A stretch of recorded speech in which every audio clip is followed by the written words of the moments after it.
Well, seemingly out of nowhere, we have some new footage for Broken Arrow, a real-time strategy game coming soon in 2023, and this is some footage from a single scenario that will be included with that game. Great to see a big carrier and lots of escorts out at sea, which means that we could see naval combat in this game that doesn't feel like an afterthought like in Wargame Red Dragon, and also the possibility of anti-ship missile systems. Seeing those aircraft, or rather hovercraft earlier, was really good too, because that means we can bring some forces ashore from the, well, naval landings rather than being called in from off-map. It's also possible that we could see helicopters and planes launch from the carrier rather than being off-map as well, just to add a little bit more extra detail to it and make naval invasions a much more large-scale part of the game, which looks fantastic, as well as all those helicopters coming in from the shore as well. Great amount of detail on the grass, as you saw previously, and great dissipation too from artillery and units as they move around. Looks a little bit more realistic and different between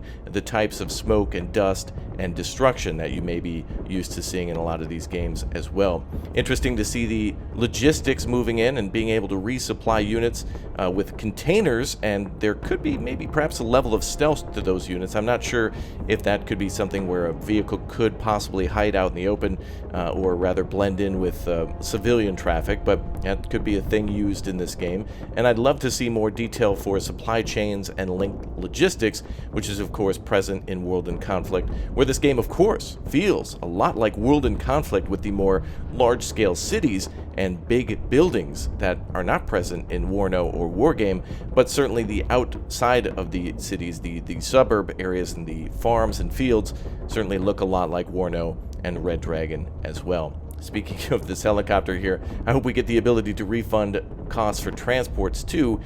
depending on how this game's currency system works for calling in units, and of course its vehicle customization and deck building could be coming as well, where vehicles can all be customized differently to have different types of support packages. And look at those ATGMs coming in too, looking very nice. ATGMs also hitting over the tops of buildings rather than just having kind of more of a direct route to them means that they have a bit more of a flight path and a little bit more intelligence when they hit their target.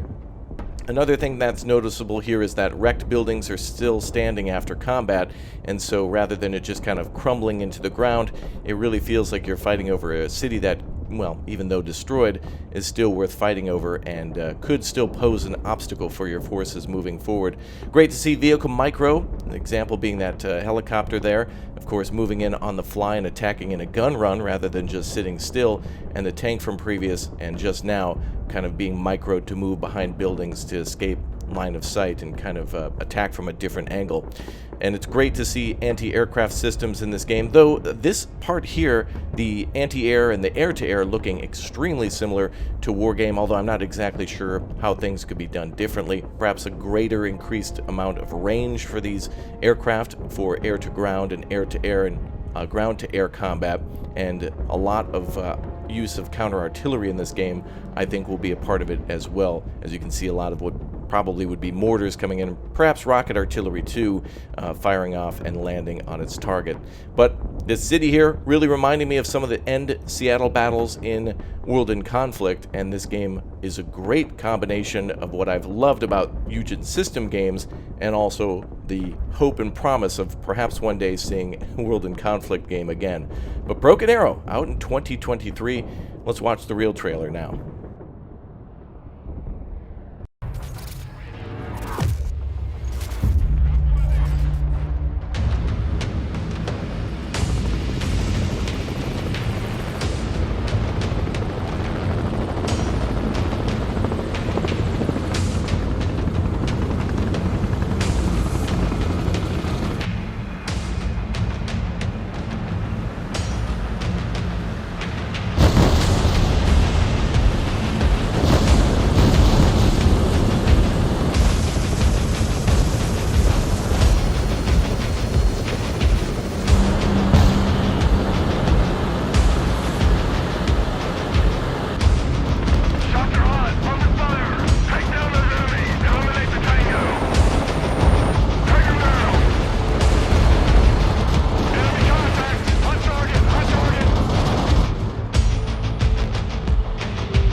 Well, it's exciting to see new stuff for Broken Arrow. Again, coming in 2023, this will have a launch window of sometime next year, and hopefully soon we'll get an official launch date which will bring us single player and online PvP. And with that single player, we'll not only get a campaign and scenarios, but also the ability to create our own missions. This game will have that Arma-style mission making, and hopefully the ability to share that with other players through the Steam Workshop of things like naval invasions and last stand defense missions. It would be very exciting to see different types of forces and different types of skill level and numbers fight against each other in impossible scenarios or beach landings, which would be quite exciting, and the possibility to create mods. And one thing that I've seen from the creator community around games like World in Conflict and Men of War Assault Squad and Wargame Red Dragon is the ability to mod and to create scenarios from the past, such as Desert Storm in the 90s. It would be exciting to see a campaign based around that scenario with dynamic abilities to make different choices. Although I think we're getting a little ahead of ourselves there, it is still nice that the developer is putting in a tool bag to be able to create our own thing and own missions, which would really create a lot of replayability for those days when you're just bored of some multiplayer. And speaking of multiplayer, I hope we get something beyond the typical destruction mode of, 1v1 to 4v4 fighting for points, or the defensive capturing zones and defending zones, hopefully fighting over things like, for example, strategic bridges or a naval yard or an airport, which would be much more exciting and kind of make more sense for an overall war rather than just a battle. Making it feel like you're fighting in a larger conflict other than what the typical game is would be very exciting and add a lot more replayability to me. But ultimately, hopes for a one-day overall campaign such as World in Conflict is something I would like to see most. And what I really like about this game too, which you may have heard in the trailer, is radio chatter. Going to kind of adding a little bit more detail of what I liked about seeing the blades of grass moving and the explosions and the smoke from the artillery is just the chatter between troops and infantry, and being able to hear a squad kind of do a little bit more than just say sir, yes sir when you tell them to move or to fire on a position. Just being able to chat about the war in general or the scenario they happen to be in, which would be much more immersive for the combat if you were to zoom in, giving you a lot more reason to zoom in on your troops to hear those fine little details. Regardless, with everything going on in the world, it's exciting to see the publisher of this game, Slytherin, publishing games such as Modern Naval Warfare and that new Terminator Dark Fate game coming soon, and unfortunately games like Men of War 2 getting delayed because of what's going on over where. But regardless, it's great to see more and more of these games coming out, and the opportunity for people to learn about all of these weapon systems and how they're used in modern tactics, such as which this game will feature recon units and infantry, fighting vehicles, support, logistics, helicopters, and even airstrikes. The developer has confirmed that there will be airdrops of troops, vehicles, and supplies, so rather than supplies and all of that coming in from off-map, you can actually reinforce on the field or drop units in the field as well, which is very similar to World in Conflict, so at least I get my W in for there again, so I'm happy about that. But swarms of tactical missiles and the ability to drop weapons, and also customize aircraft by choosing weapons, fuel tanks, designation pods, countermeasures, decoys, and armor systems or defensive systems to your vehicles, and upgrade their weaponry and sensors,